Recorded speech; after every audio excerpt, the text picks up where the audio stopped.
shotgun, just absolutely wreaking havoc. Ewing trying to take this wall. I think his teammate's not going to be able to stay alive, so it's going to be Zex and Yu. He's got the shield advantage. All he has to do is play this patient. Vaya como la cortáis delgado de atrás.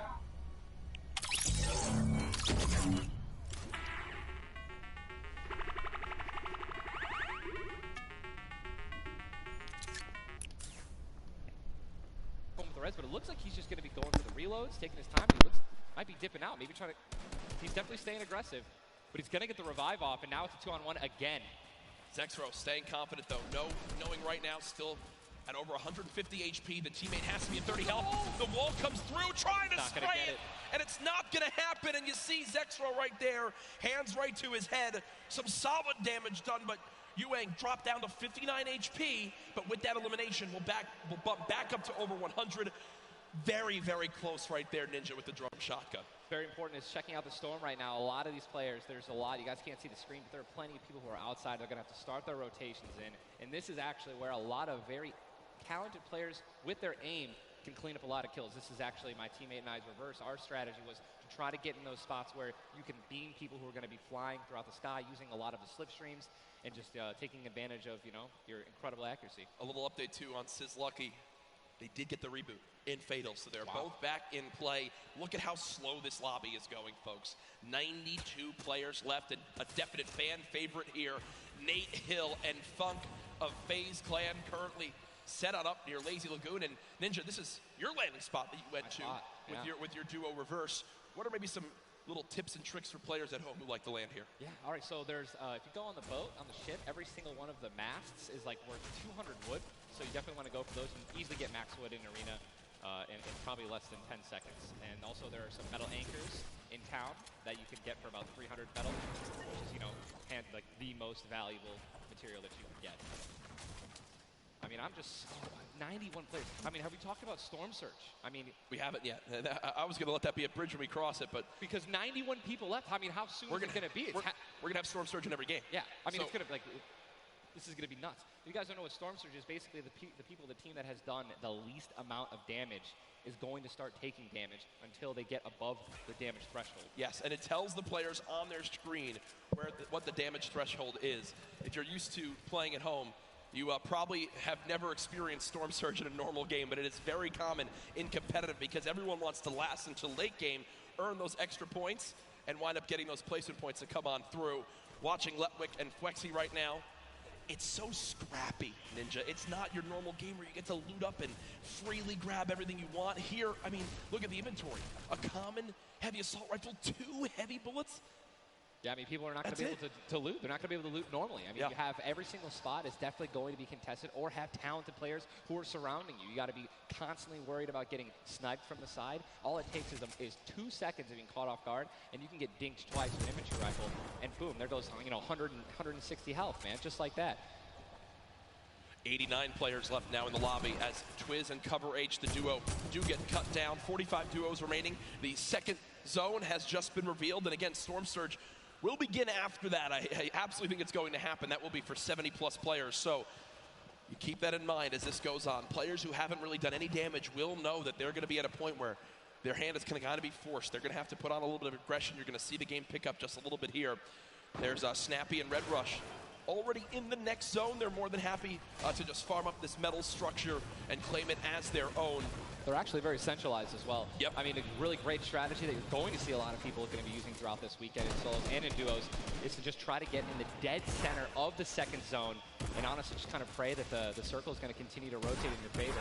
I mean, I'm still looking at a lot of these guys' inventories. One guy just gets knocked in front of him, like going to try to save his teammate. It's not going to happen. But there's not a lot of rotation items. I haven't seen a lot of shockwave grenades. I haven't seen a lot of shadow bombs. I don't see any launch pads in anyone's inventory. Yeah. It's going to be such a, like, the rotations late game are going to be nuts. People are going to get lasered out of the sky. And Letwick now all by himself in a 1 versus 2 as his teammate did go down. You see Parpy and Volks still quite healthy between the two of them. Over 140 HP for both of them. Parpy still playing the slow ground, trying to spray out the opponent. And look at the material count for Volks, 135 total builds. It does look like Letwick just kind of ran away, but I don't believe Letwick was able to grab his teammates' reboot card. So will basically be by himself for the rest of this game. You know, it's going to be almost impossible to perform alone when your teammate is knocked. And there's the Storm Surge warning. These guys are 106 above it. You guys can see that, which means that there's somebody who has 106 damage less than them that is currently below the threshold, and they are going to need to hit some people, deal some damage. And that's actually the beauty of Storm Surge, right? You don't necessarily only want people kind of just lingering around in their one-by-ones, praying that the circle moves to them. You're gonna see some fights that are gonna be forced to break out because players need to get above that, or they're gonna die. They're not gonna be able to make it. Now moving towards the Dusty Divot Diner. You see Clicks I didn't and even know you Skeptic. could farm this. Yeah, the very young duo from NA East, and you just said yourself, I didn't even know you could farm I didn't this. even know you could get down there. This is the beauty of it, right? These are the top players in the world showing off the little things that they know that really no one else can pick up on. Many teams already stacking here as there's so many materials to be farmed up. And for a lot of players, Ninja, once they get max, they don't just stop there. They keep farming to have an excess for more if they need to expend a lot of materials quickly. Yes. On the bottom right of your screen, you see a fight going down in Salty Springs. A lot of grenades being thrown right there. That's going to be Serpent and Hype. Serpent and Hype in a pretty decent spot. Yeah. You're seeing, if you guys can look on the mini-map that we're staring at, every single team is now in the safe zone. Everyone is safe in the next circle. It is moving in. And double-heavy sniper is in play. For those of you guys who do not know, a heavy sniper will take out a metal wall. It'll take out pretty much anything. It does 1,500 damage to structures. So if you have two teammates who have double-heavy snipers, they can see a team, line up a shot of somebody hiding in a one-by-one, and be able to take them out. And that changes the game completely. Once you hear double heavy, you can no longer sit still ever. Or if you know where they're at, you have to make sure you have at least 2 walls of cover on that side to protect you from the inevitable double snipe. And when we say double snipe, it's as far as 1, 2, 3, shoot. And they both fire at the same time and catch you off guard. There's absolutely zero time to react. And one thing you guys we've talked about are the rotation items. We got 6 shadows for this guy, and they have a baller, so they're sitting pretty. I think these guys are in a great spot. Absolutely. And you see the zone did just update towards the northern side of this current storm. Storm Surge is now in play, so players beginning to drop. 80 players in total in this game. They will just rotate on out of here. Hype and Serpent don't want the fight. And that's Jay now quite weak. With Storm Surge beginning to tick in. Quentin and Lanouf now having to push a fight as Storm Surge is affecting them as well. And you see it just kind of smites them down from the heavens, and there they go. Getting dropped by Storm Surge. Unfortunate for them, but again, with not enough damage done, they do fall below that threshold. Jeez, man, Storm Surge really does just force people into some pretty tricky situations. But again, man, it just goes to show a lot of aggressiveness is going to pay off for teams, man. You don't want to be put in that situation where, you know, you have to desperate and push. Maybe a duo that's better than you in combat. You know what I mean? And Airwax and Nikov That's a replay. Was that a replay? They just went down. Airwax and Nikov are winners. Well, Airwax at least are back-to-back winner of the Pro-Am. Does go down. Airwax double qualified as well. Tough first game for them as they do go out quite early on. 71 players left in this game. 38 duos. Again, it's a slow crawl as everyone begins to drop. Have you ever seen anything like this in competitive No, Fortnite? I think that the only time that we saw numbers like this were when the circles they didn't really chunk that much and they were more centralized in the beginning of competitive. So really no one had to rotate that much and no one had to fight. So now that these circles are really just kind of moving around the map, you can't really predict them. I mean, you're getting these players who have, again, the great aim, and they're just beaming people who are focusing on trying to rotate into the circle. Now look, there's so many people coming from the south right now, and it's just free kills if you guys are in a top position with solid aim, man. You're at Texture right now, already getting beamed. He's spamming the spacebar, trying to make it as difficult as possible to hit. He sees a lot of, look at it, already trying to figure out right now, where's he going to land? Look at all these people who are already boxed up. They're already creating these tunnels. More shots coming down. And he's going to be able to make it. 8 grenades. So that's going to be, I mean, if he can get in a position where some players are already getting focused on the outside, 8 grenades, he might be able to clean up those kills too. Yep, that's right there. They do box up in time. Did take some shield damage, but thankfully they have some minis to replenish that in just a few brief moments as there's Eclipse now using them. He's got his teammate right next door as well. Medkit, so they're going to pop that too. Every little bit of HP matters. Saving the campfire for the late game, it appears. Ronaldo save the campfire. In the elimination feed right there. Here's a look at Mongrel earlier with his duo Mitro. They're set up currently in this zone. 68 players left. Love watching this guy play, man. I'm serious. I mean, here's, you just check his inventory. Only got 2 guns right now, which is inventory rifle and a combat shotgun, so he has no spray guns.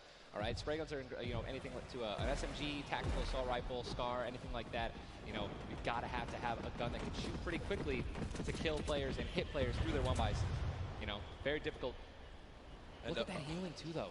Yeah. 5 slurps, two slurps, 5 chug splashes. And they already have a slurp ticking. This is insane. They're super close to the zone as well. They don't have to move too far. Yep, and material-wise, look at that, 135 total builds. They're in a fantastic position to make some noise in game number 1. We'll definitely keep up to date with them. The slipstream slowly inching towards where it begins to shut down Ninja, but with so many slipstreams still available in this current zone, a lot of players are going to use that to rotate on in freely without using launch pads or the shadow bombs. There's your whole map right there, the eastern side of the zone. None of these players really going to be into play. They're going to have to inch a little bit more towards Loot Lake if they want to be safe. Some of the best, I mean, look, these are the best players in the world, and look how close they are to one another, man. I'm so excited when they actually have to force into these fights. The Storm's going to start pushing them. Look how, I'm sorry, man, I just can't, man. You guys notice also, Stinks, man, these players are so talented. It's going to be so hard to spray through their walls and actually deal damage to them. So you need things like grenades, like Stinks, right? Little fart bombs is what I like to call them, to force people out of their 1x1s and try to shoot them as they're rotating away and trying to build new 1x1s to dodge the Stinks. You see the Stinks right now going down on the Mongrel, and Mongrel gets immediately ripped in two as it seemed like the lobby began to focus him right there. His duo still alive. With good rotation, luckily. Definitely has a bunch to, to be able to play with. The next Storm Surge has begun to kick on in. Intro, 12 damage below, will have to begin to put shots down range. The zone pushing as well. So in this position, with the zone at their back, Mitro's goal, spray at players who have to push from the zone. They have one way they can go. They can't afford to take storm damage. They've got to push right out of it. Mitro knows that. Now begins the fire. Dubs just below as well. One of the players who qualified multiple times through solos and then once in duos. They also have some great rotation. 2 ballers still intact. And here's the thing that you just mentioned, all these players who are going to be rotating in, being forced to rotate in. Everyone knows that. Very little ammo, though. Look, these are the last 9 assault rifle shots in Dubs' inventory. It is getting scrappy, folks. And there's the split. Still, though, only 80, meaning combined between the two, they really only have about 150 shots to work with. The zone still pushing. 61 players left.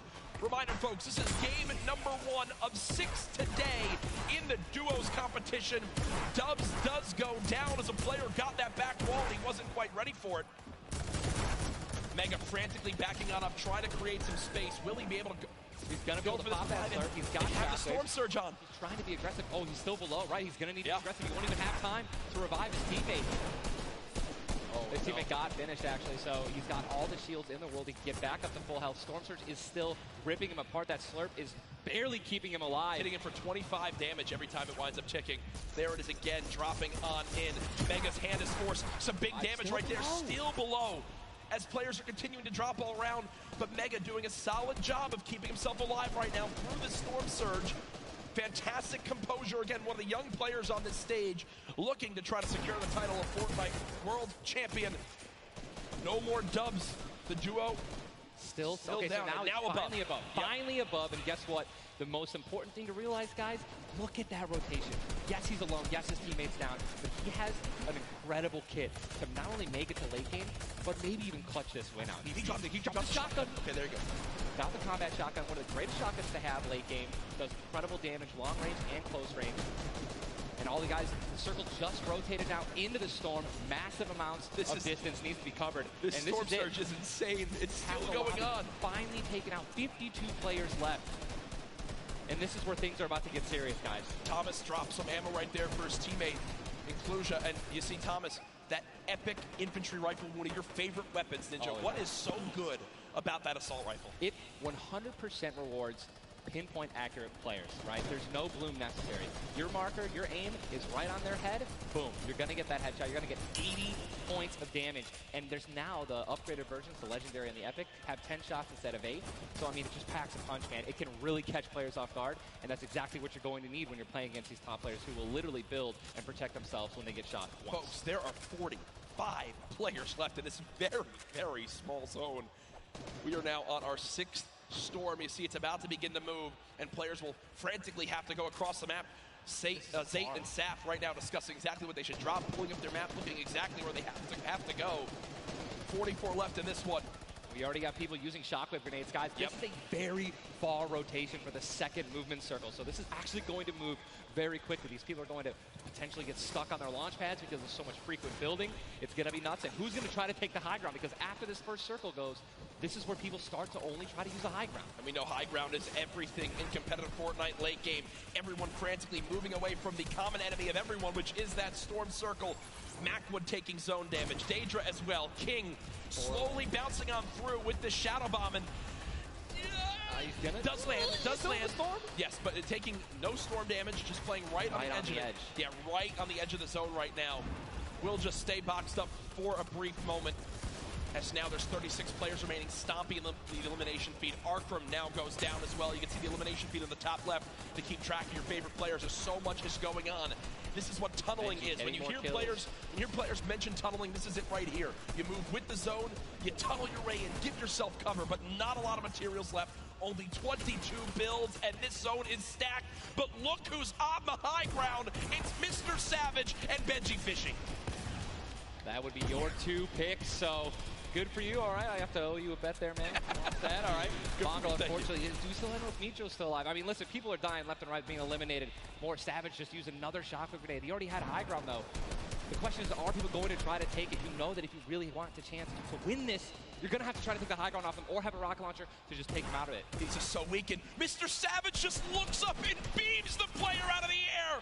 It's all Benji Fishy and Mr. Savage in the elimination feed right now. 24 players left in this one. But 20 duos. There's almost no duos remaining, Ninja. Right, this is all solos, and this is kind of what's going to happen, man. Mr. Savage goes down. It's up to Benji, and listen, Benji's been in this position before. We know he can handle it. Nitro's still in the game as well. I just saw him. He looks incredibly healthy, but now taking some storm damage. Benji's just going to try it. Look at the materials. Not a lot left. They're only using their shadows. I think he has 1 build left. Yep. That's it. That's all he has. He's got 10 total builds. 10 total builds. He's just trying to outlast as many players as possible. Remember these placement points. We've made it into our top 10 duos. Now into our top 8. Zayt and Saf now. Zayt and Saf now on the high ground. This game. One of the few, the only duo left. This has a Zayt and Saf win written all over it. Mitro, Mongrel's duo, was all by himself very early on. Still alive in this one. 40R Storm now getting beamed. Can the North American duo of Zayt and Saf close this out? Raining down fire from up top. You see the frantic builds coming in. Benji Fishy goes down. Mega, Mitro, and Scarlet on the low ground. Shots still coming on in. Zayt and Saf just sitting pretty. Nitro just got a double, I think. Mitro 5 limbs. Tries to get it done. Not enough. Zayt and Saf, 2 versus 1. Will they take game number 1? Yes, they will. Zayt and Saf had the high ground, and they used it the entire game.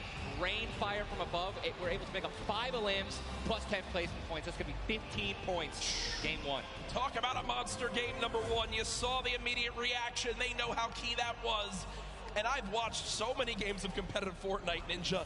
They were the only duo left with still like 18 players remaining. Yeah. When they get the high ground like that, they send 1 player down to get close. Scarlet was already weak, and there's just no shot.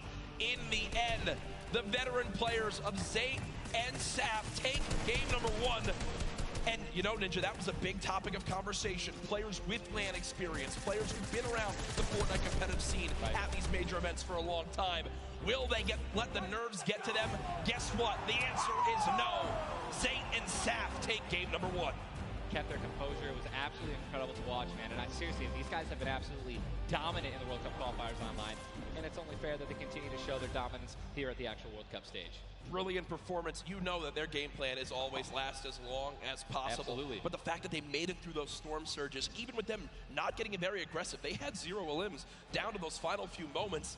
Mr. Savage and Benji Fishy, we have to talk about them for a second as well. The European young duo. They were on the high ground. It was looking good, Ninja, but so many players focusing them, the shockwave grenades as well, and they had no healing left. It's unfortunate, man. We have a group full of these players who are literally the best in the world. They know exactly how to win, right? So if they don't have the high ground, they know that whenever there is a moment that they have to shoot the high ground out with rockets, shockwave grenades. I think that's actually what happened. I think someone shockwaved up and knocked them off the high ground. Yep. But when you have shield like Zayt and Naf did at the end there, and that high ground, I mean, it's over, man. What a sigh of relief. Incredible, for those 2. Incredible first game. And we're only just getting started. We're only just getting started. Remember, 6 games being played today in the duos competition, in which $15 million will be rewarded. Tomorrow, we do it all over again, except with solos. So you'll want to stay glued to the streams. here for the Fortnite World Cup Finals live from New York City. Use the hashtag Fortnite World Cup. Get involved in the conversation. Send a Ninja and I your thoughts after game number 1. Who surprised you? What are you looking forward to in games 2 through 6? For me, other things I noticed, man, you've got to be on your A game. When it comes down to taking note of where you are with the Storm Surge, those were longer Storm Surges that have lasted than I've ever seen before. I've honestly never seen Storm Surge affect the game so much. Yep. Because here we are having 80 people left after the second circle. So you know what I mean? Like, and these guys, they're not going to let you hit them. You know what I mean? And if you want to put shots on these guys, it's going to be when they're flying in the air, rotating, which you also expose yourself to a sniper shot. You know. Absolutely. High risk, high reward, man. Right? It's Let's see how these guys change. I wonder if the guys who did get hurt a lot by the Storm Surge, are they going to make changes in the second game? Are they going to be a little bit more aggressive and trying to deal some damage as they rotate? That's what I want to know. That's a great way to think of it. I know there were so many people that want to give their thoughts on these games, but over at Unreal Island, we've got our very own Sundown with his thoughts on game 1.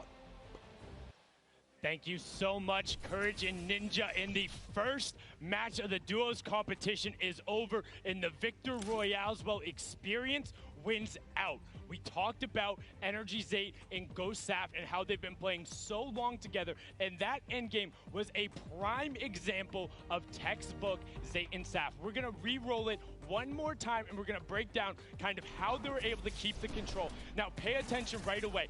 You can see on the backside, Saf has one angle while Zate is going forward, and they're moving back over the tarps they've already established, but the angles they take make sure they're covering everything. They hear the shots below, they're putting the fire down towards them, and Scarlet is able to pick up Mitro, but doesn't have enough to get out. Zate and Saf, 5 eliminations, Victory Royale, 15 points, showing that their competitive experience, their experience on stage and at major LAN events is winning out right now. They say nerves, what nerves? We might as well be playing at home on our own stations because they are just that good. Match 1 is over. Time to get back over the stage for match 2. Ninja and Courage, take it away.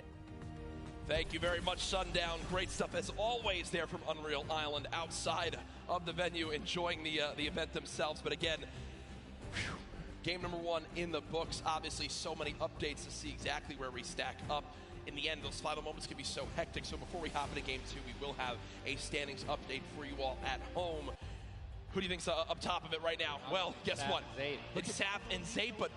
And Benji, Mr. Savage, man. Just incredibly clutch solo moves and plays. Both of our predictions. Both of our predictions. And they're still up there. Guess what? Imagine when they're healthy.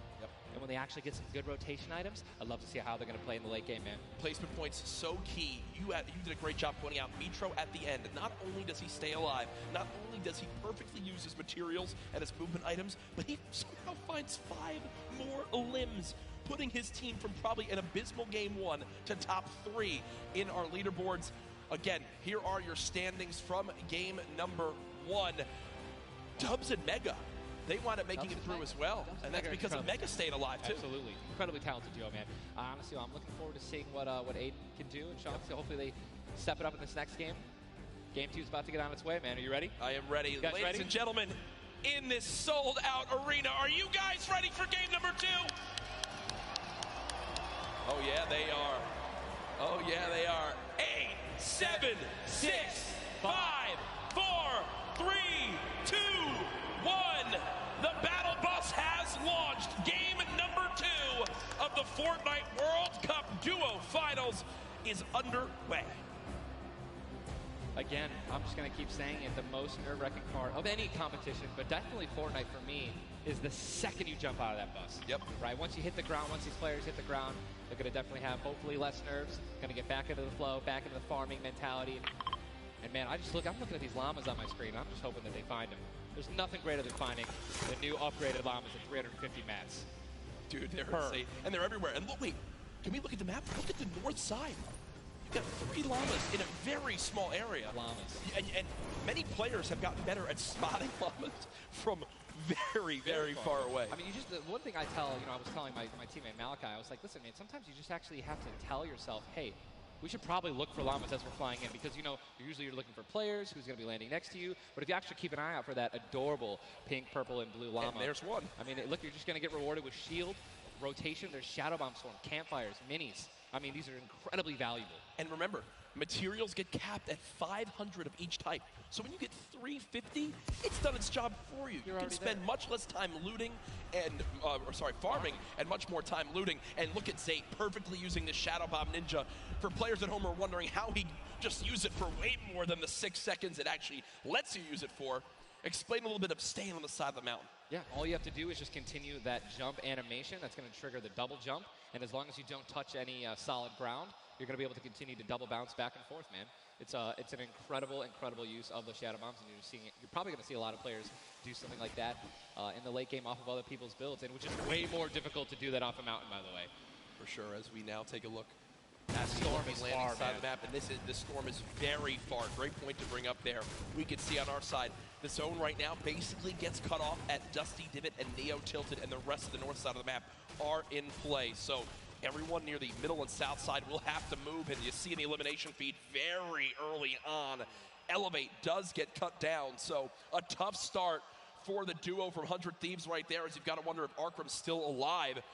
Either way, though, Daedra and M11Z looks like they have players down in Loot Lake. In Loot Lake, Lucky Landing, and they do have a duo nearby. Looks like they're trying to obviously back away while continuing to farm up. Lucky Landing is not really a 4-person landing. When more than two people land here, one of them is going to be leaving a little bit handicapped. And Yuang in a fight right now, popping that last big shield, so all of his damage that he will take from now on will be permanent unless he gets an elimination and gets. Look at how good these stink grenades are right now. Scram and Mexi have lost so much HP off the start of this one just from getting ticks. The spray does come on through. A third party, though, beginning to shoot down on a Yuang. So another player putting their attention towards this fight. Trying to line a side at Snobby, but KBB does go down. It's now Yuang all by himself, and no materials left, Ninja. He can't even take a wall. They're really, this is an abysmal position to be in. Yuang knows that. Trying to fall back to his teammate to maybe sneak a revive, but I just don't see. A lot of these players really are kind of hesitant. You know what I mean? They don't necessarily want to push. There is a third party now. They don't have a lot of shield. Are they going to get off the right play? They're going to push forward. Yuang no shield, and he's going to get the double. He's going to get the double and the revive on KBB. And there was some delicious shockwave grenades that just slid down the ramp. Yuang takes them down. The 4 builds left. I believe there was some help. The shots that came in from that third team getting nearby, which weakened them at first. Yuang gets the cleanup on the last one right there. What a swing for the duo. Shot does come in onto Keys, though, as another fight going down just outside the desert side of the map. Keys and Slacks up against 2. Running out of materials already, and guess what? These guys are at the farthest point of the storm. Yep. So this is not, they can't afford this fight, right? The longer this takes, they're not going to be able to get materials. They're going to be burning all the materials in this fight right now. So they're definitely going to need these lists to make up for it. That was and he took the knock on Landjock. And Landjock and Punisher went down early last game as well, and it looks like Landjock will suffer the same fate here. Upgraded combat shotgun, you know he's going to take that. Punisher trying to make some plays here. Still, now it is a 2-on-1 situation. Just need to play the numbers advantage. And again, Storm is about to start moving, so they're going to have to make some plays sooner rather than later. No ammunition. Very few builds. No shield. This spells disaster, and Punisher goes down, and there's the frustration in the player camera right there. Slacks and Keys, 2 quick eliminations. But you mentioned they can't afford to do that. It takes so much time in that fight.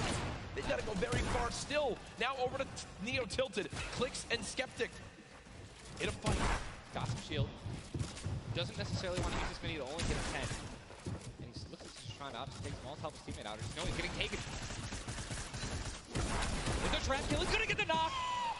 Unbelievable, incredible place. Bad Sniper goes down, and now he's continuing to branch out. When you guys are in fights like this, you always want to do exactly what he's doing right now, which is branch out, continue to build these little 1x1s with pyramids, try to confuse your opponents of where you actually are healing up.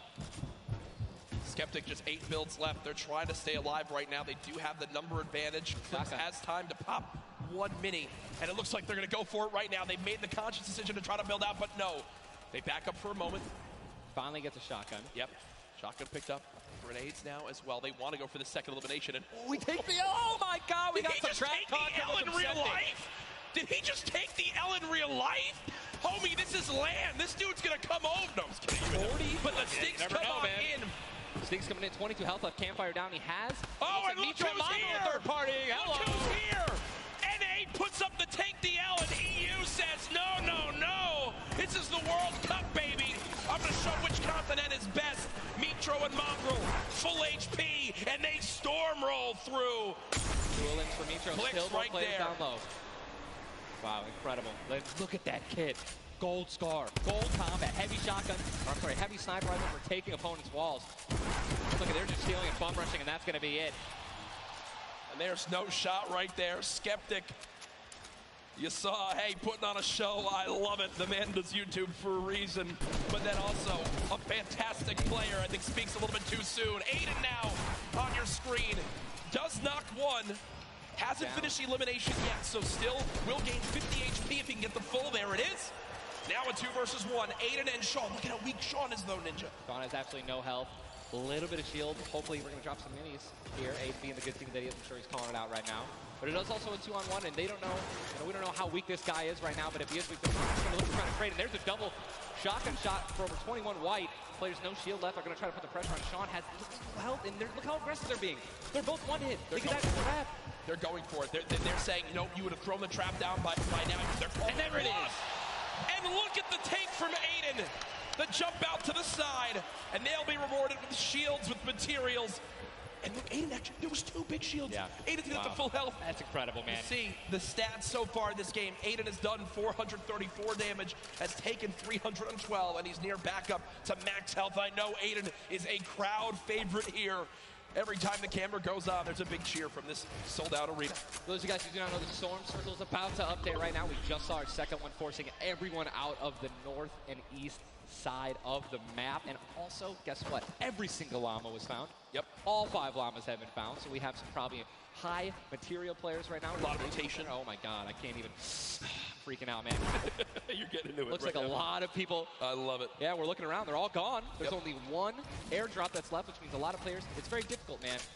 Going for airdrops is super risky, but it looks like everyone at the World Cup here is taking their chances. And what's kind of funny with this zone, as you see it on the bottom right side of your map, the slipstreams are there to basically help everyone get from the southeast, east, and south side of the map easily into this zone. So if you kind of sit outside and wait for players to move in from the slipstream, you might be able to deal a lot of damage. And remember, you might think, oh, well, there's no way you're going to get that elimination. I'm not even talking about that. I'm saying free damage for Storm Surge when that comes into play, because it is going to happen very, very soon here. We're about a minute away. It literally looks like we've been watching good action. But there's 84 teams, 84 players left still. Yep. I guess that's a testament to our observers backstage. Great stuff to them. Sizzlucky does take a bit of storm damage right there. Chug splashes in the inventory. And Ninja, like a dolphin. Chug splashes have came into this game and they've completely taken competitive by storm.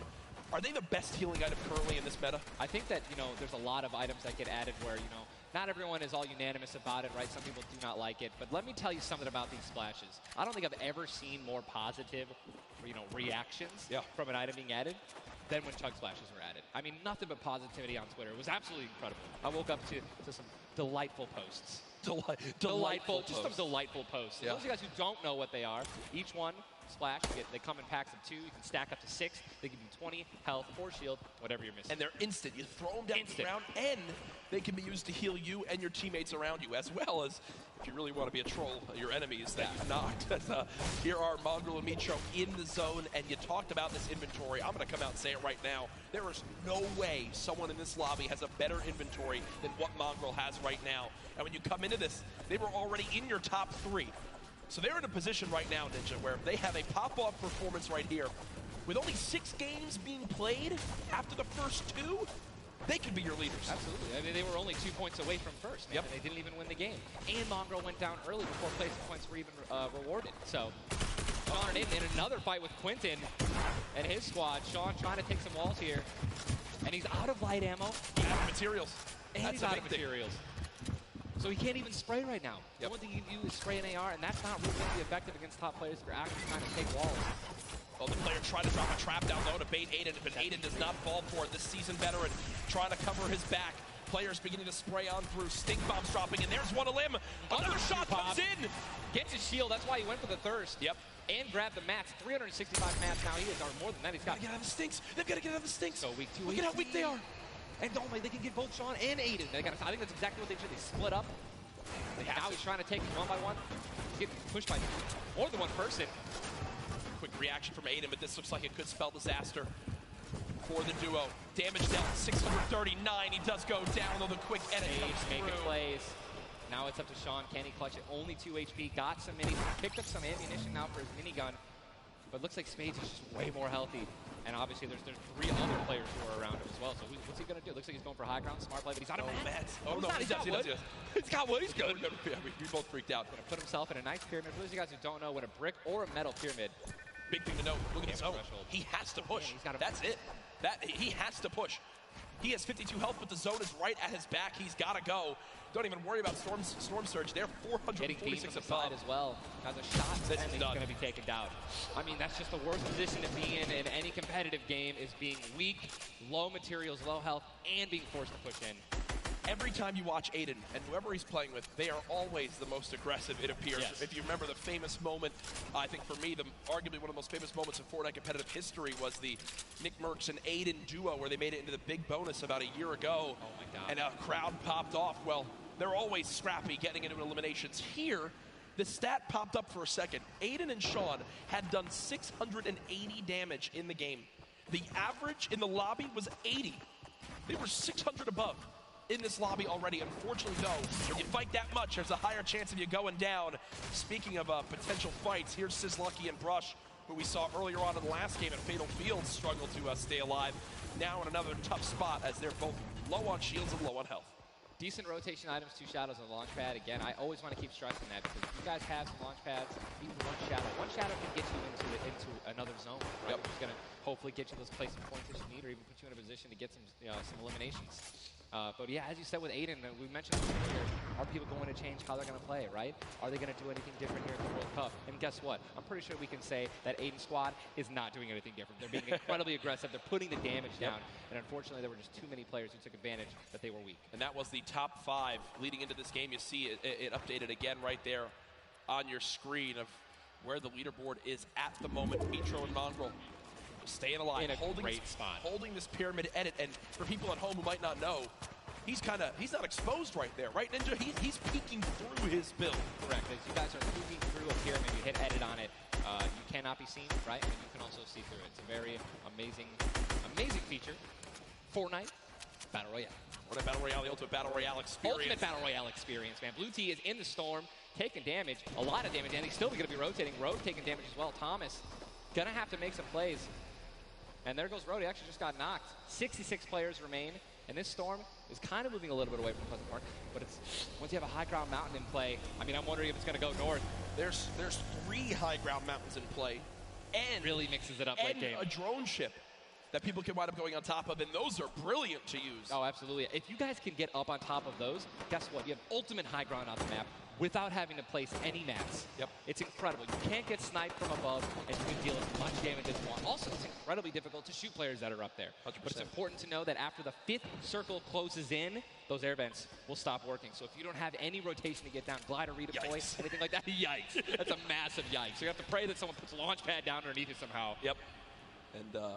And go for it. Yeah, just risk it all. Most of these teams will mess that up. Now, we talked about our Game 1 winners, the team that took home the Victory Royale, which is, again, 10 placement points, the max you can get for placement in these games. It was Zayt and Saf, and they're currently set on up in this zone for the moment. Did they just get the zone as well? Are they the yellow team in the minimap? I mean, they're close enough for sure, I can see. I think, no, they got to rotate a little bit, but look, they got 4 shockwave grenades. Yep. And they'll be all right. They'll be able to make it happen. Airwax and Peacock, man. Here we go. They have to rotate the farthest. Look how many stack players are on this side of the lobby right now, and they're all going to have to move very soon. Yeah. Arkram and Falconer have a tough rotation ahead. Slacks and Keys. Watch them fight a little bit earlier on against Landjock and to pop Punisher. those heals till his teammate comes in. Yep. No, he missed one. Did miss. No, teammate's full. Teammate's full. Don't Okay, worry. it doesn't matter. Geez. Teammate's full. I was playing with Myth the other day, and he was using a lot of chug splashes without me, so I'm really sensitive on it. We'll really sensitive. We'll let you and Myth handle that one. As again, it seems like some tension there, but we continue to move on in this fight. This is game 2 of 6, folks. The matches will be going on throughout the day. 62 players left in this one, 35 duos. And You see Arkram and Falconer. It looks like they did a duo shockwave to try to fly across the map together. Good teamwork. As the frantic rotation begins to move on in, more Storm Surge will soon begin to come into play as well. Jack, I have a question for you, man. Yes. Once these circles start closing in, they're so small, what do you think is the play? To rotate in right away once it's revealed if you're far out, or to wait and be the last team? For me, it completely comes down to what you have left, what you have in your inventory, where you are at, the leaderboards as well. If I'm in a position where I know I need to make some ground up on the leaderboards, I want to rotate early and try to begin to spray back on the opponents to get some free eliminations. Yes. If you get the zone on you, you begin to just build on up and get that height so you can spray on down as well. In this one, though, again, all comes down to rotation. If you have nothing to rotate with and you're far away, I think you play late and hope someone else drops a launch pad near you and use that community pad to your advantage. Yeah, we're looking over here at Ewing. 3 eliminations, sitting here with some very good materials, and definitely a very delicious loadout. Anyone with a heavy sniper and a blue SMG in a combat. And remember, he started the game at Snobby Shores with that clutch when KBB did go down, so they're still in this one because he still has that beautiful blue combat where he clutched it with, man. Yes, he does, and all the materials you could ever ask for it. Nearly 100 builds in this one. You see they're marking right now. I think they have a double heavy sniper combo. They're either marking double heavy or they're saying, focus this, the zone's closing there. We're going to find out soon enough. It literally looks like he's marking exactly. He's trying to look and see. Yep, oh, they do have a double heavy sniper. And Ninja called it. The man knows. They see one. And you guys saw the pyramid. This is exactly what Jack talked about earlier. You need 2 walls, 2 layers protecting you from one of those walls so that double sniper will not take you down. But they've got the tools, the key to open all doors, as I put it. And this zone, Ninja, it just moved over a mountain, man. It just moved onto the side of the mountain, so high ground will be in play. But at the same time, Ninja, half of the low ground still in play, so it's not as bad a position for the low ground players. Here's a look at Mongrel and Mitro. Remember, Mongrel did go down early on in the last game. He's got to back on up because he's burning through materials very, very quickly. They're far above this Storm Surge, so they're good for the moment, and there's the replenish from his teammate in Mitro. 64 total builds left. Always see them doing this. They always split half and half maps with one another, and then they go and collect the others, and it's just a perfect way of making sure that you guys have equal material. Look at how weak Sap is. Sap just sneaking up through with that Shadow Bomb. The spray coming in from Mongrel. Stink Bomb is hit as well. Everyone focusing these players on the outside. They've got the minigun firing too. The lobby now picking up quick as we move into our pit zone. The storm is closing in, and that's going to be forcing everyone to get into where the safe zone is right now. It is moving in towards Pleasant Park. Guys, this is absolutely insane. 51 players still remain, by the way, in a circle this small. They're just trying to get as many limbs possible as people are rotating in. Mitro on the bottom right of your screen with that minigun has 631 bullets to spray down with Mongrel in a fight.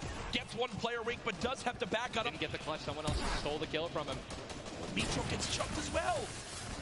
Still have a launch pad, but again, when you're in a situation like this, low ground, they're getting sprayed with nothing but grenade launcher shots and frag grenades, and they're both going to be eliminated, and Mongrel also, Airwax just went down as well. And you see Cease in the elimination feed. Does look like, remember early on, Elevate did go down there. That loot looks so delicious. They go for it. Zane and Sap, do they do it? Do you go for it? There's a launch pad there and so many materials. This is game-changing loot right now. They've got the builds to go for it if they want. They're going to do it. They're going to make the play. A gold combat shotgun too, man. Zane and Sap uncontested. That's one of those risk versus reward plays that can help set them up for 2 victory royales in a row. Mongrel and Mitro's loot too, man. Oh, that was making a statement. And we know that was juicy loot. Yeah, they're making a statement saying, listen, we're from NA, we're here to play. Taking out the Evil, they didn't know they took them out, but they're definitely taking their loot. Yeah, for sure, as they are still above this still great rotation items too. They both each have a launch pad, both have 2 shotgun grenades, and they're gonna go. He didn't get it though, they try to get both at the same time.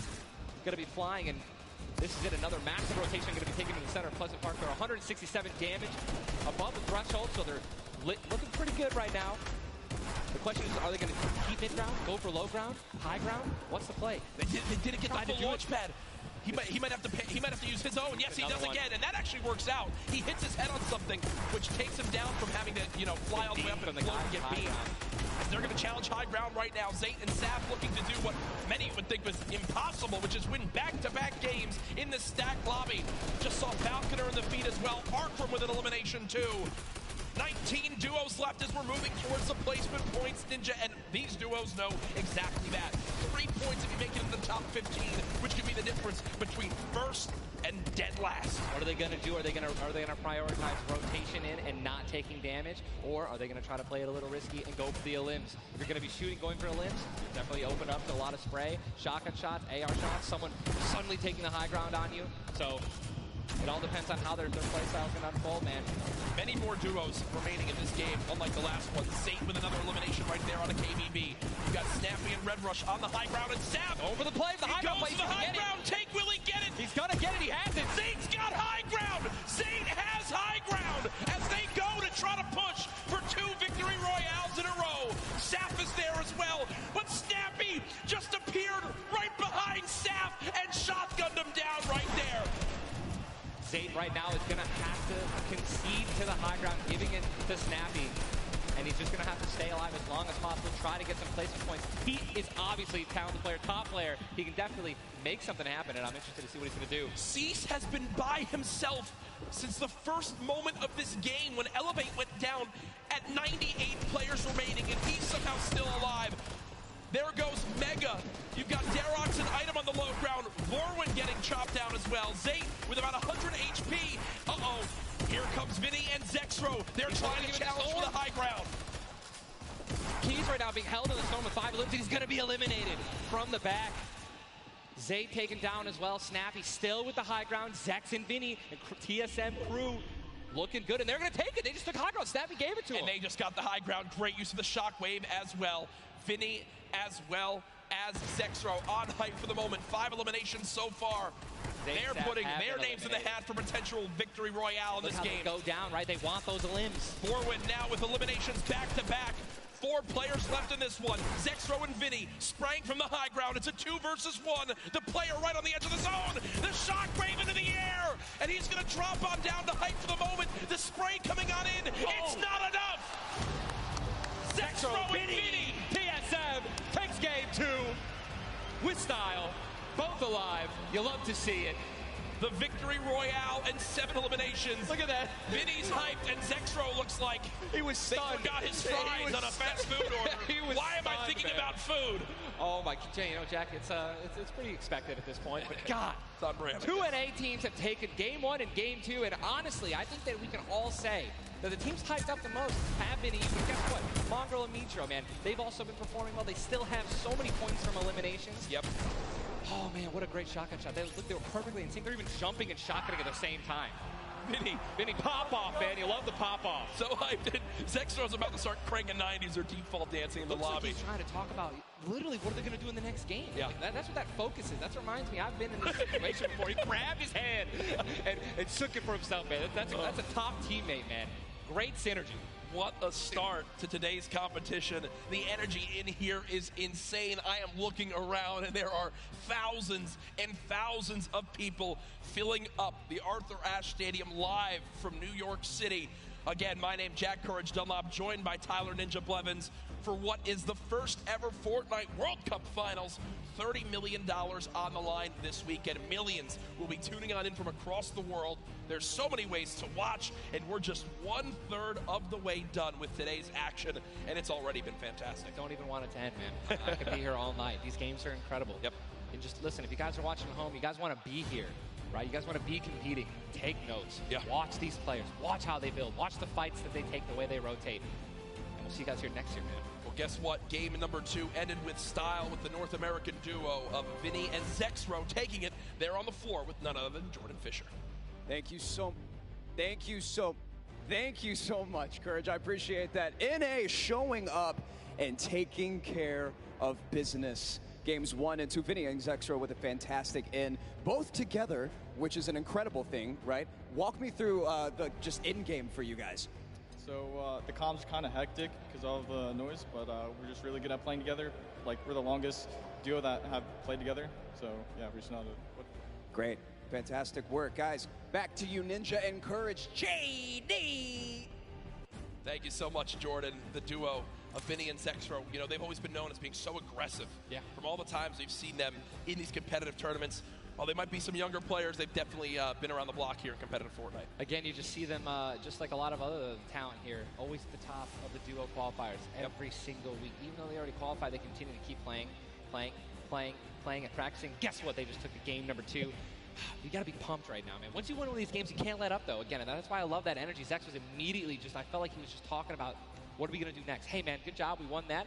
Let's do it again. Yeah. Right? How are we going to change? Maybe even do better somehow. Get more limbs in Game 3. No, for sure. And they know that. They're not going to take their foot off the gas pedal. Folks, we have our standings after game number 2. Where are things playing on out? It is still Zayt and Sap at the top. Dubs and Mega at 18 points in second. Zexro and Vinny, with that performance, go from 0 points up to 17, Ninja. And that is the beauty of how this plays on out. Anyone can have a pop-off game and come right back. Mongrel and Mitro still in your top 5, as well as Serpent, Hype, Darox, Item, Forwin, and Tux, Snappy, and Red Rush all there. While Zayt and Sap do have a nice little lead right now, nobody is safe from the rest of this lobby. I'll tell you that right now. I mean, just take a look at the points, Courage. You got 11 points, right? Benji and Mr. Savage, they fell out of the top 10. But look at that. Storm and Epic Whale, 12 points. Daedra, M11Z, 12 points, 12 points, 12 points.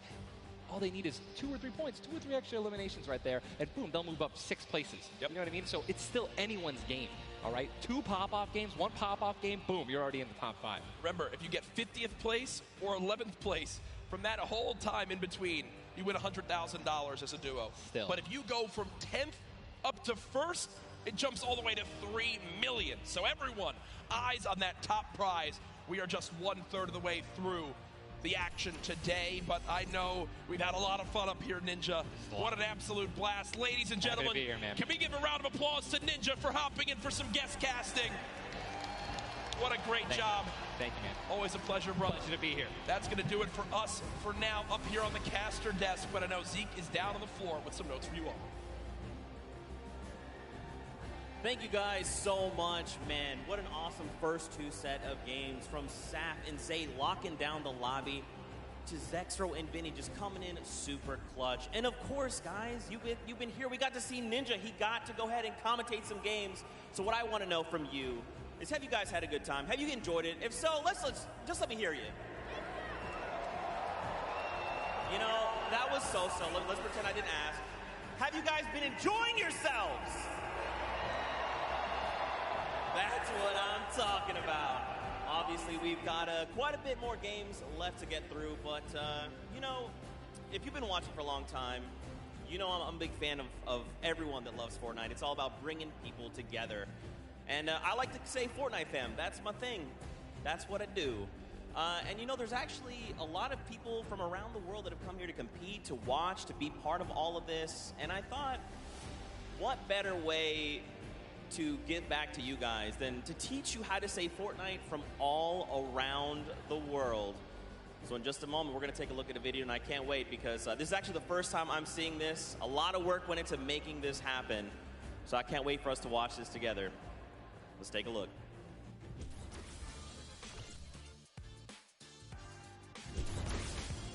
Hello Fortnite fam. 포트나이트 팬 여러분들 안녕하세요. Привет, Fortnite team. Jag har tillräckligt historia. Vad kära Fortnite-folk. Jag är fan du Fortnite. What's up Fortnite fam? Fortnite 팬 여러분들. 안녕하세요. What's up Fortnite fam? Hey, John Fortnite fam. What's up Fortnite fam? Was geht Fortnite-Freunde? 冠军等着我们。What's up Fortnite fam? Yo, what's up Fortnite fam? Are you trying to do the floss? Sorry, I'm texting. What's up Fortnite fam? What's up Fortnite fam? What's up Fortnite fam? What's up Fortnite fam? E aí galera do Fortnite? What's up Fortnite fam? G'day Fortnite fam. Bonjour, comment ça va les fans de Fortnite? G'day Fortnite fam. Cheer up Fortnite fam. What up boys?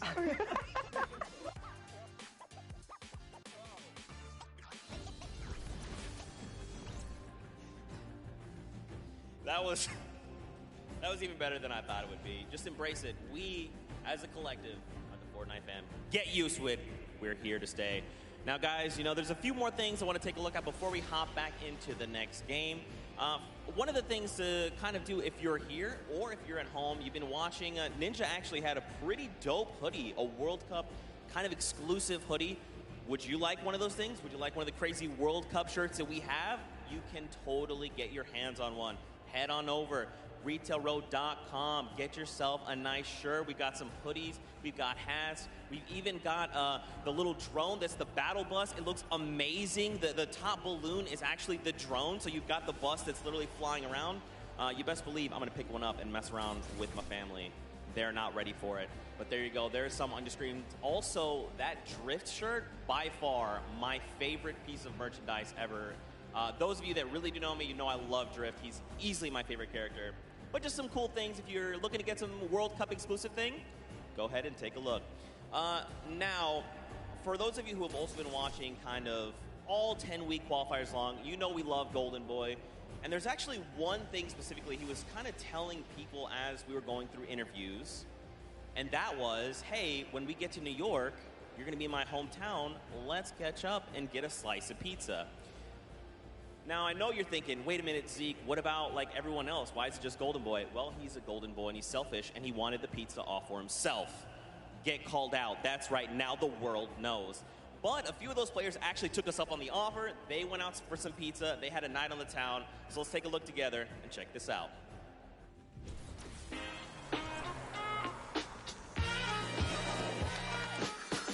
New York City. We got the Statue of Liberty, Central Park, the Empire State Building, and the first ever Fortnite World Cup Finals. I couldn't be more excited about the greatest Fortnite players from around the world coming to my hometown to duke it out.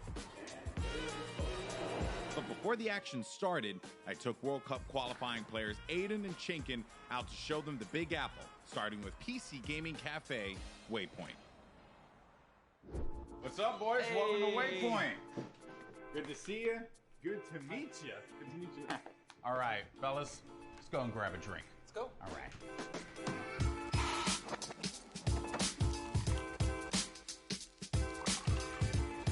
All right, gentlemen, thank you so much for joining me here in my hometown, New York City.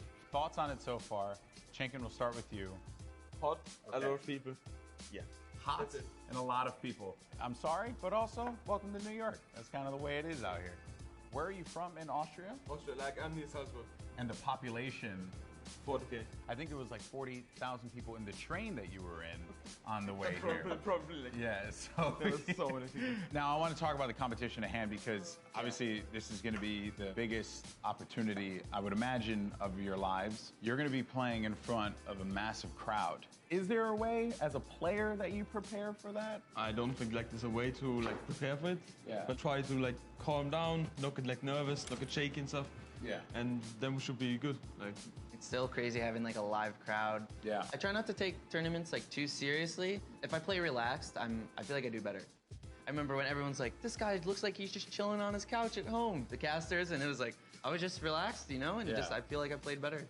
Okay, so gentlemen, we're going to be heading off to some different sites around the city. We're going to go to Washington Square Park, so let's go and check it out.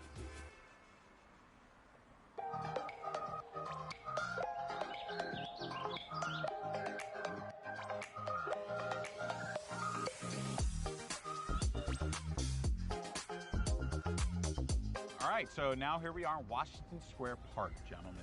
And I love the fact that we've conveniently set this up. I don't know what these pieces would symbolize. I don't know. I'm not too sure. Is it like king or queen? While we have this here, let's talk about competition. You guys are potentially going to be facing off against each other.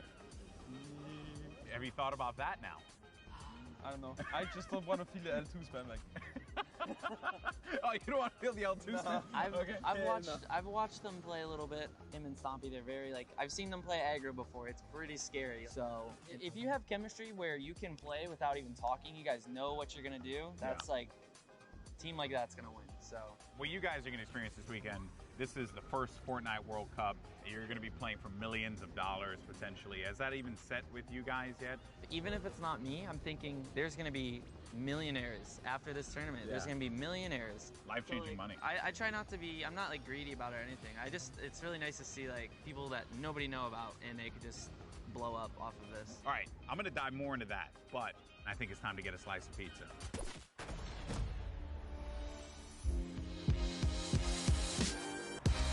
Take you out for a good pizza. We'll get some pizza. To give everyone pizza. Yeah, I'm gonna show up with 2 giant boxes of pizza. Say I won't, Bala. Say I won't. And I kept telling people, hey, I want to get a slice of pizza with you. You know, all the players, and they all ignored me, you know? So thank you guys so much for coming out. I really appreciate it. Obviously, this has been an incredible journey for you all. You're now on the precipice of one of the biggest events in the history of all competitive gaming. I'm happy that it was a fair chance for everybody, you know, open qualifiers. Yeah. You could have no exposure, but if you're good, you get in the tournament. So I'm just really thankful to be here, and I'm going to enjoy my time here. Yeah, we just try to like make our fans happy. I'm really looking forward to play on the stage in front of 100,000 people. Do you feel like the fans and how they've been supporting you all on this road to this, do you feel like that adds a little bit to this pressure? Honestly, it's just more support for me. I feel more like happy to be here when there's all these people, whether they're rooting for me or other players. Fortnite's grown so much, and I just can't wait to see all like the crowd, and I know it's gonna get bigger and bigger every event, so.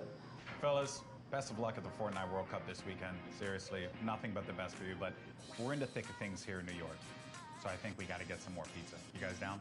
All right, let's do it.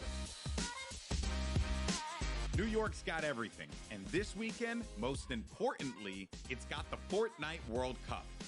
Now that these two have had their slice, let's see how they handle the competition.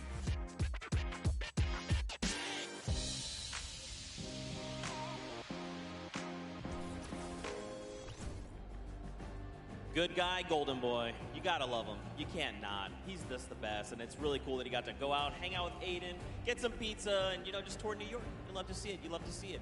Now, guys, there is actually a dynamic duo that we want to talk to. We actually have Jordan Fisher standing by. He's going to be chatting with Nyx and PF Zin. These guys qualified back from the Brazilian region, and they've got some things to say. So, Jordan, let's go over to you.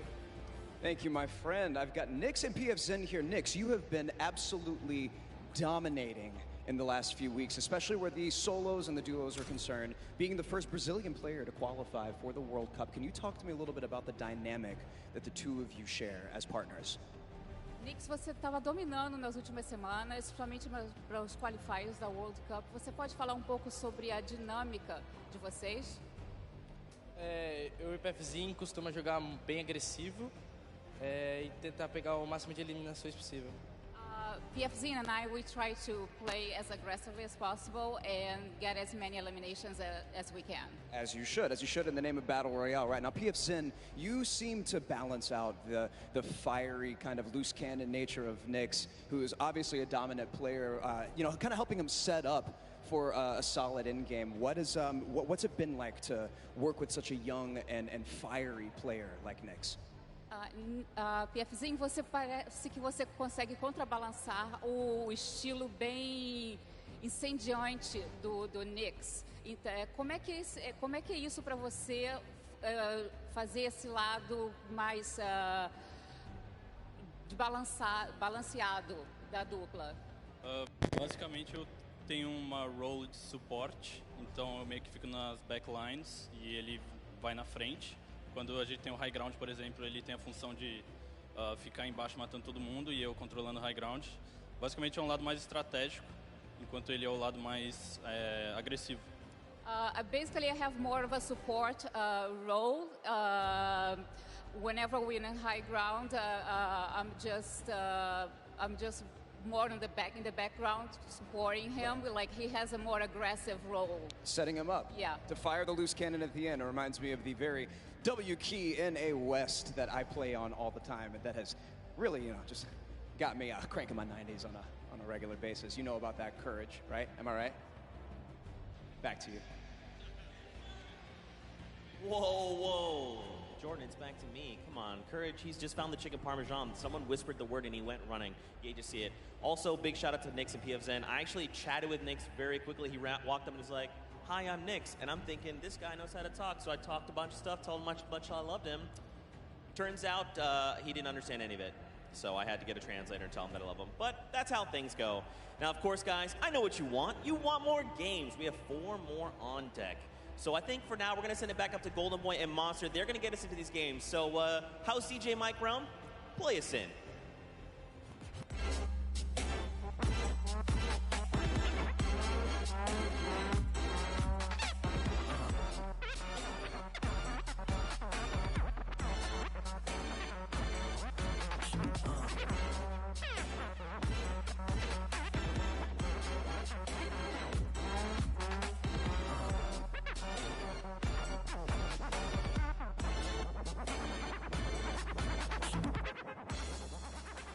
All right, huge shout out to DJ Mike Realm, spinning the ones and twos here at the Arthur Ashe Stadium. Golden Boy alongside Master D-Face, Boricua Boys back at it again, looking to bring you the fun as we have games 3 and 4 on deck. And so far, this has been one of the most exciting events I've ever been to. That game 1 was ridiculous. Game 2 did not disappoint as well, Monster. No, it didn't. I thought for a second there we're going to see back-to-back performances from Zayt and Sap. And I mean, we honestly did. Everyone that was in the top 10 contestant, even Miz and Daedra, they were performing. We saw them cut it all the way through. And it's that level of consistency that's going to cut the difference in making it all the way through the top 10 and being a World Cup winner. What I've loved seeing is that standings page, top 10. International through and through.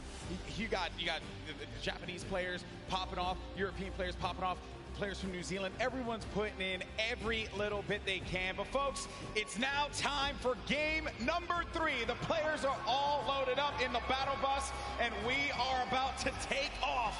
Let's see who's going to get that much closer to raising the trophy and being your Fortnite World Champions of Duos. Here we go. Keep it going, Golden Boy, because we are jumping into game 3 as these cameras populate. Your favorite competitors are here. They've made it this far. It's the duo competition. If you were nervous before, hopefully they kicked the bucket over this little break here, and they're back, and they're recuperating. I know I practically kicked the bucket after Vinny and Zexro won game 2, man. I was feeling it, man. It was nuts. And there they are on your screen. So the drop for the bus here, it's going to be a north to south one going right over that ice biome. It's going to cut pretty much center of the map there.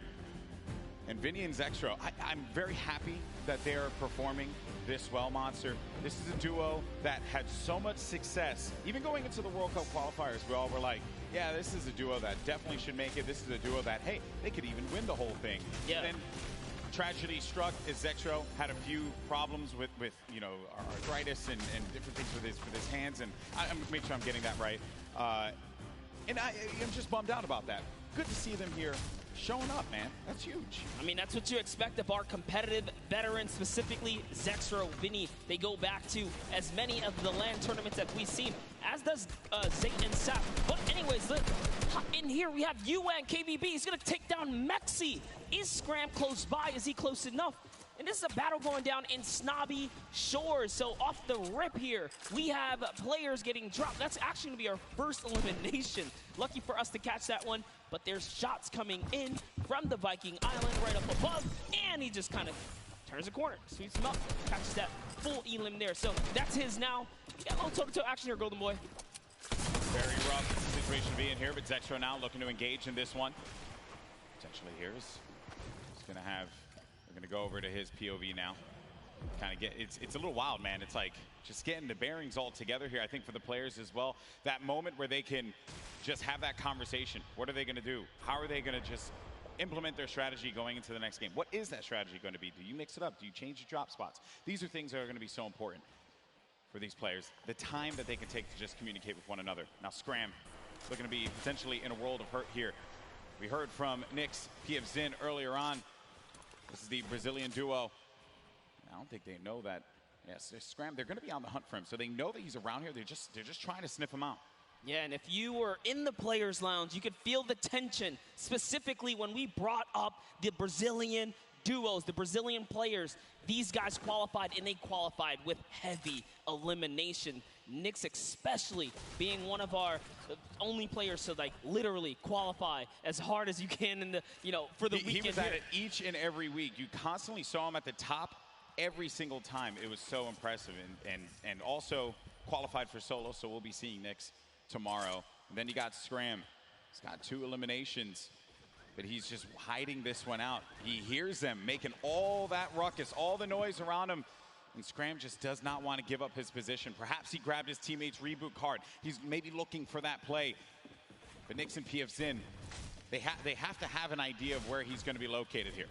Yeah, he does not want to give up his position here. He's actually just hiding in the basement right now, hoping that these guys just kind of blow by like dust in the wind right here. As Nix and PF Zin, they think it's clear. They think it's all good because they came in and they just wrapped up one of the other players. They actually didn't initiate the battle against Mexi and Scram here. So Scram might just get lucky and be able to kind of sneak on by as he hears this powerhouse duo, this Brazilian duo, kind of loot their way through and make their way to the zone soon. And loot they definitely will, because they're getting a lot of resources out of this. Scram over in the distance. He's going to be out of there, but now we're making our way over to the action. It's happening with 7SSK7. Got Spades and Crims now looking to push on for this fight here, potentially. Got some shots going off. Crims is going to play that overlook position, getting challenged there, and trying to use that advantage from the download, a little bit of that right hand, right? Just see if you can get a peek in there. Does get tagged up, Crims. Guy does back away there, does manage to build out. And Spades is gonna force him out. There you go. So they're just right now playing for that positioning, and I like the fact that they're using these, the natural high grounds, right? Get to the top, hold it down. Don't really focus too much on just trying to get in their face quite yet. Give yourself that moment of opportunity and really get a lay of the land, and then go in for the engagement. Yeah, absolutely. The best duos will try their best to isolate their opponents, really force them into, very weird situations like this, force the 1v1s, and hopefully get those free shots, and then pursue the push here. So again, look at how now they're split up again. So Spades and Crims are doing a great job here, pressuring and isolating their opponents right now. And so far, they're definitely dictating the pace of battle here. Yeah, that's what they want to continue to do. They're suffocating them. Plain and simple, right?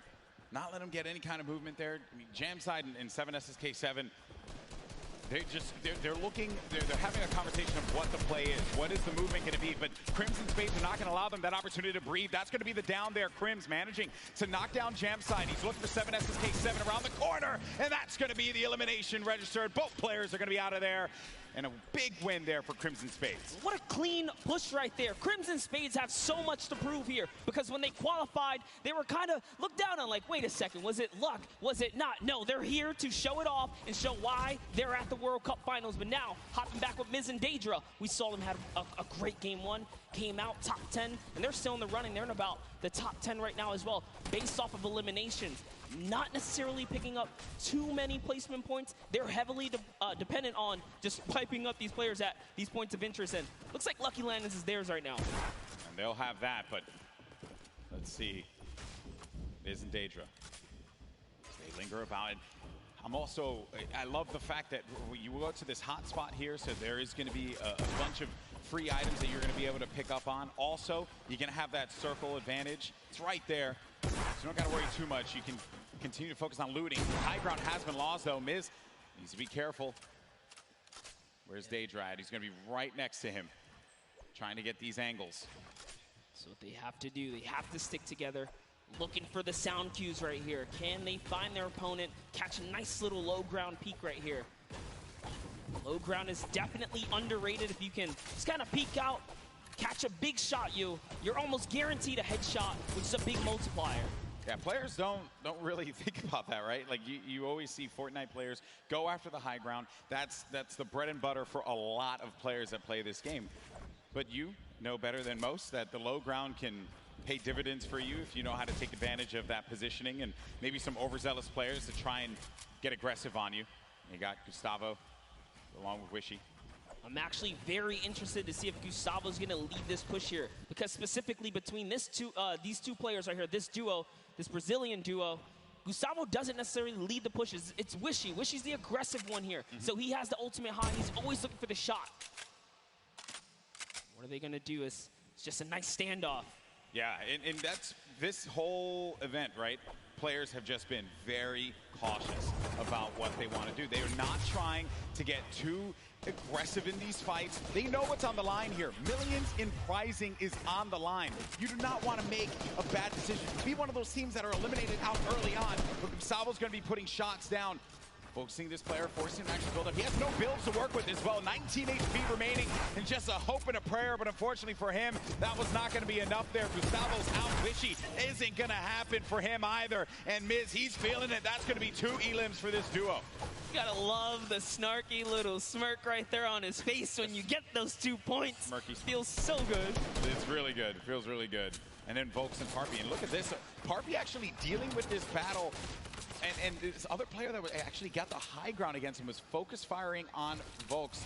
Parpy pushing back here. I wonder, you get split up like this, but Volks and Parpy, they love playing a very aggressive style. They'll get in your face.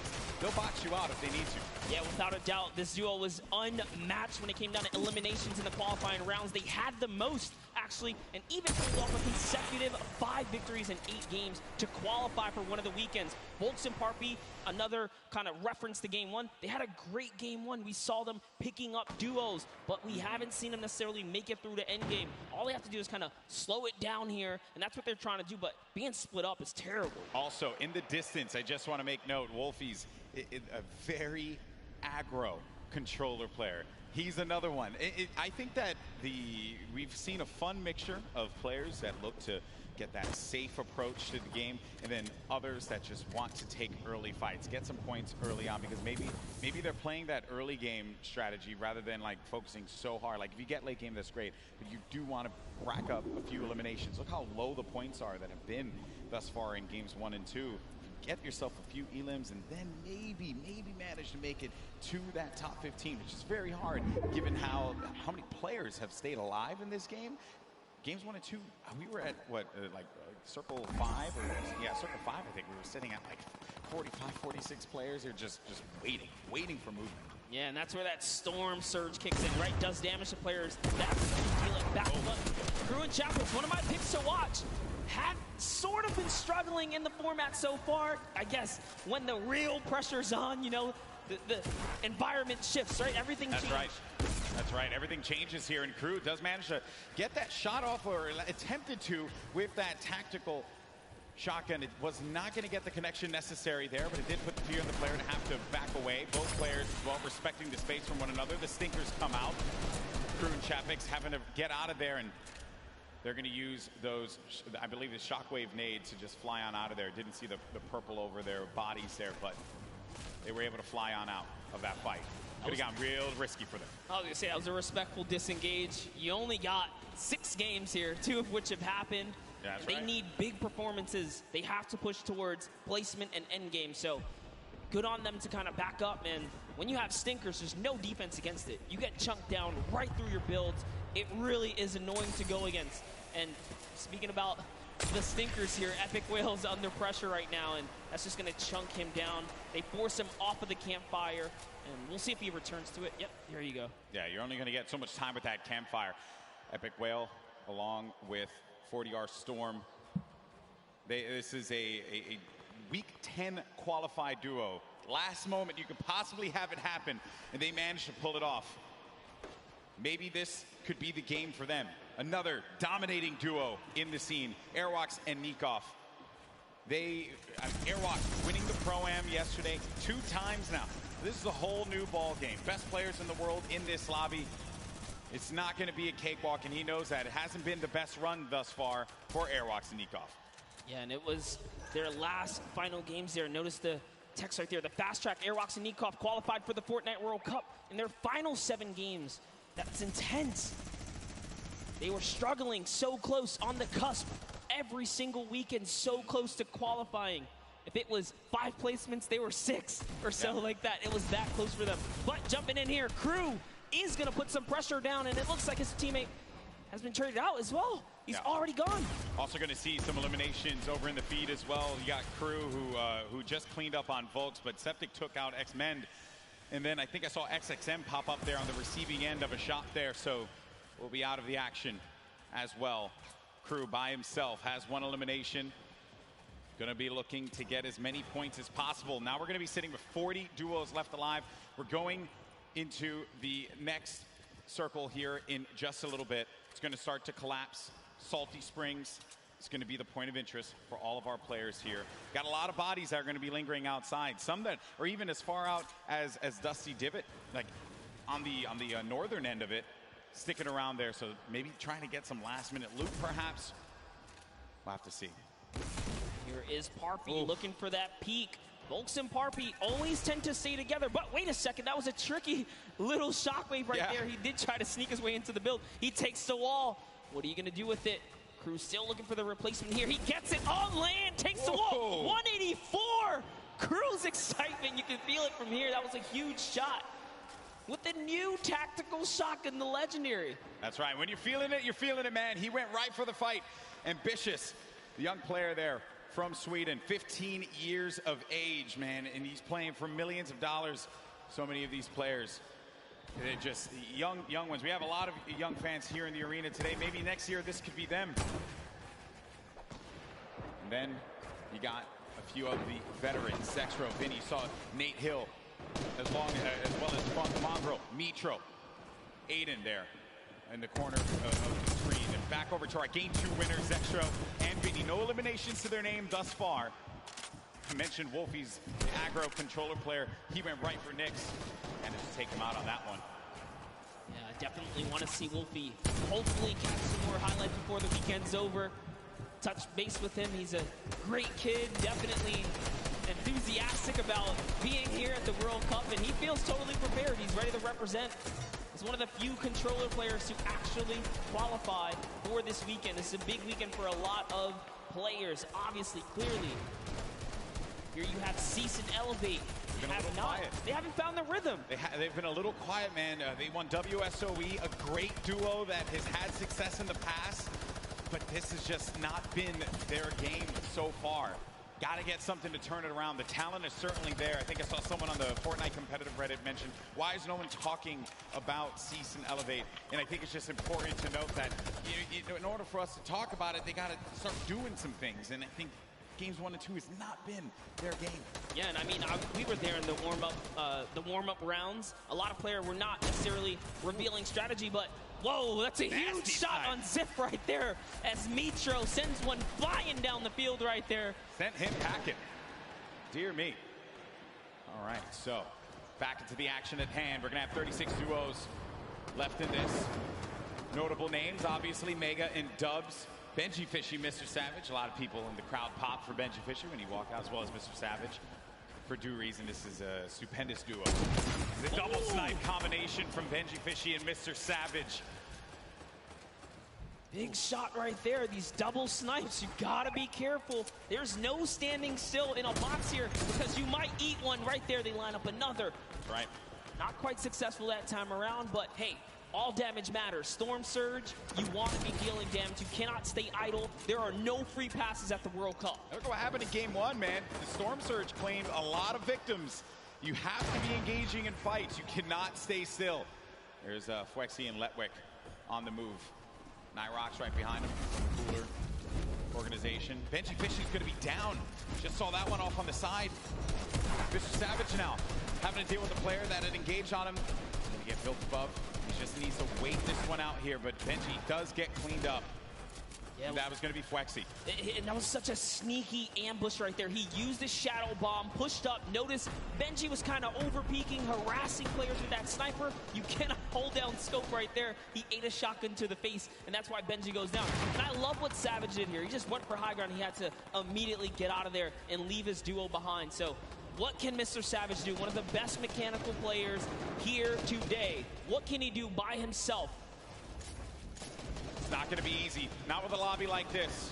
At this point in time, he's really just looking to play the keep away game. Maybe he can pick off a player with that heavy sniper, get an elimination for himself. They only have 1 point right now, and they're nowhere near getting the placement points currently.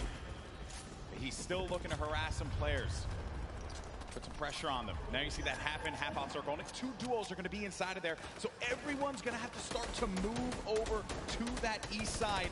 It's going to be a struggle for so many players. They're starting to make the moves right now. They want to try and gatekeep, prevent these players from getting inside. This is a team we want to watch right now during this rotation. Mongrel and Mitro, they are masters at executing, especially when they have mobility like this to cut across the field. They are on the hunt right now, and there's no reason for them to rush. Once they spot out someone, they're gonna pounce. They're gonna jump on that target. Yeah, they're gonna wait for you to make that mistake. And with the nerves at an all-time high here, players are certainly gonna make that error in judgment. Saw it happen in scrims when we were looking at players just getting warmed up. So much at stake here, but there's the launch pad. It's going to go out now. Need to be wary of getting beamed in the sky. So many times you think that you're just going to be sailing away with no problem, not a care in the world, and then you just end up losing all of your shields, all of your HP, and then that's it. You're done. I've seen it countless number of times. People tweet out, you know, you fly across, you get taken out the sky, but it's all about timing. Neither Mitro nor Mongrel were shot once on that rotation, and it was masterfully done right there. And whoa, it looks like they're tracking so beautifully. Catches someone trying to just kind of rotate on by in the shadow bomb, but that was not enough. You are not safe from the shadows there, buddy. Another thing, too, was that when they were out of position for a brief moment, the way that they were able to just get back together, right? That patience with one another, the communication, you need to have it when you're getting down to these final moments. 25 duos are going to still be standing here. You got Calculator and Macwood. They're going to have that high ground up above. You shouldn't be comfortable just yet, because anything can happen here. Look at where that next circle is going to be going. Moves need to be made. With that RPG, I mean, they can basically take high ground at any given moment that they want nor choose. Calculator looking around, already on 4 eliminations for Macwood. Macwood did say he's the fragger of the duo. We'll see if Calculator can keep up right now. I am just poking good fun because Calculator loves to talk a big game on the social medias. He really does, man. He's a character without a doubt. But right now, there's no fun and games to be had. This is Game 3 of the Fortnite World Cup Finals. It's time to put up or shut up for a lot of these players. Look at that, wasting no extra mats. They do not waste more than they have to. This was earlier on. An elimination onto Mongrel and Mitro. There you have it. Out of the game once again. That duo, European powerhouse, gonna pay there to Dubs and Mega. So far, so good. Macwood, again, just holding this positioning right here. He is going to get blocked out with his teammate accidentally, but it's all good. This is still his ground to control right now. They have clear control of the skies here. And they have a ton of builds to work with as well, Monster. 4 eliminations for Macwood. A great game for him thus far. That's 4 points for this duo, but he's going to be taking some shots. Has to be careful there. There you can see the lay of the land, Monster. Yes, the placement thresholds will be divvied out soon. There goes the Storm Surge already ringing down on players. Jay has to make a big move. Doesn't matter. Zate is going to wrap up right here as Keys goes down as well. And the shots are flying. And you can just look at the overhead, the chaos that's going on in the mid-ground specifically. And look who's still in this, Saf. They're going to be in first place. If they keep this going, another dominant game for them, another high-placing game could be the difference maker to keep them in that first place position. Up on the high ground, Calculator and Macwood putting down shots yet again, not giving players any moment to be comfortable whatsoever. Look at the names that are here, though. The Rockets now starting to fly by Wolfies. Wolfies having to defend himself. Zate's going to be out of this one, so now it's going to be up to Saf. And Saf, he had to see his teammate go down, but his back's going to be to the Storm there. Now looking at Mega, who's waiting this one out. He knows on the right side of your screen, you can see it down low, that these players, they're going to try and force their way into his box, so he has to play defense. He has to disengage. And there's Saf, who just lost his teammate Zafe. Now he's going to be running this one solo. And then up above, it's Macwood and Calculator. This whole time, they picked up 3 eliminations from that whole exchange, Monster. That's exactly where you want to be. They're still putting this pressure down. And Zaf is looking for one, but it's Vinny who's going to take him out right there. So Vinny's going to find his first elimination, and he has so much health. He is in the game right now, although by himself because Zexro is down. And now Oslo, Bad Sniper, one of the few duos that are still left in this game right here. Arkham somehow, with a masterful rotation, he's still in as well. Bad Snipers at 11 eliminations with Oslo here. Wow, unreal stuff. Bad Sniper is going to be out of this one. Macwood and Calculator still owning the high ground. On the mid, down below, Dubs and Mega, one of the premier duos here at the Fortnite World Cup Finals. Could they get the high ground and wrestle the control away from Calculator and Macwood? Oslo waiting for Vinny. to see that engagement down low, but we got to focus on what's going on above here, because Macwood and Calculator, they have their eyes on Dubs and Mega, and they do not want to give them that freedom to dictate where they want to go. They want to try and pinch them. Arkrum just eliminated Vinny on that, and it's going to be Oslo and Arkrum down low, but you're going to have a clash, a 2v2 in the high and in the mid ground, and Dubs and Mega feeling that pressure, needing to just dial back here, wait a minute, because I think what they're doing is they're just trying to see if they're going to run out of builds potentially. I mean, the play here certainly has just been defense, defense, defense. Yes, that's right. Oslo's now left by himself. All he has to do is time this firefight, so long as he doesn't bother them. But Dubs and Mega try to go for the high ground and make a fatal error. They fall to the low here, Golden Boy. This isn't looking good there. Mega and Dubs, they have the low ground, the ultimate low ground. Oslo's going to be outside, but they get the elimination. Calculator and Macwood, they're holding the high ground, and that's the victory royale. Macwood pops off in game 3. 7 eliminations for him, 2 for Calculator, 9 total, plus the victory royale. 19 points for that duo. Crushed it. There was just something about the loadout. Seeing that RPG once they already were holding the best point, the high ground. You just knew pressure, and that's what Macwood did there. What was it, 7 eliminations? Hey, shout out to Calculator too. He got a couple at the end. Yeah, he had his back. Most importantly, Dubs and Mega constantly playing that defense.